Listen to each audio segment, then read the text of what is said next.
When we last left Jacob, he was running away from his twin brother Esau after having stolen his birthright. That act of deception, which involved Jacob's impersonating Esau in front of his blind father Isaac, was committed at the urging of Jacob's mother Rebekah. On his way to Haran, where he hoped to find family and therefore someone to marry, Jacob stopped for a rest, using a stone for a pillow. While he slept, he dreamed of angels ascending and descending a ladder to heaven. Jacob awoke and named the place Bethel, the house of God. He then took the stone pillow, set it upright, and poured oil on it, which was how you built a monument back in biblical days. Continuing on the road, Jacob came to a well. He saw a maiden approaching and discovered from the locals that she was his cousin Rachel. Possessed by superhuman strength, Jacob rolled the stone cover off of the well, a job which usually took many men, and he watered Rachel's sheep. Then he kissed her, cried, and told her they were related, and Rachel ran to tell her father Laban. Jacob agreed to work 7 years for Laban in exchange for Rachel's hand in marriage. But at the wedding, Laban, who was a notorious trickster, substituted his older daughter, Leah, as Jacob's bride.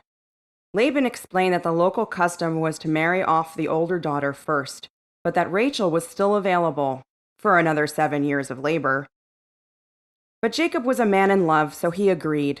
Besides, 14 years may seem like a lot for 2 wives.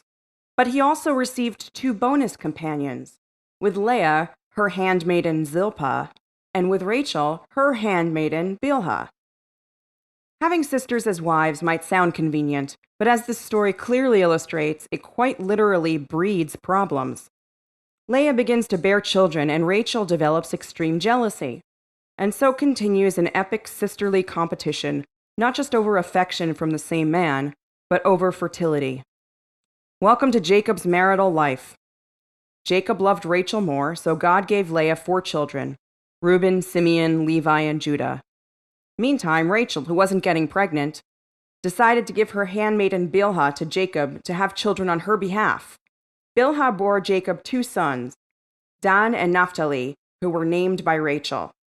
But it didn't end there. The pregnancy wars continued. When Leah realized she wasn't having more children, she gave her handmaiden Zilpah to Jacob to become pregnant on her behalf, resulting in the births of Gad and Asher, named and claimed by Leah. Team Leah, 6.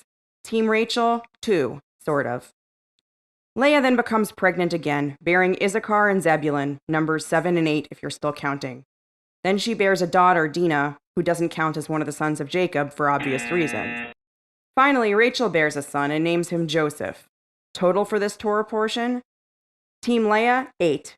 Team Rachel, 3, sort of. That's 11 out of the 12 sons who will become Israel's 12 tribes. Jacob has come a long way from being the lonely man on the road to Haran.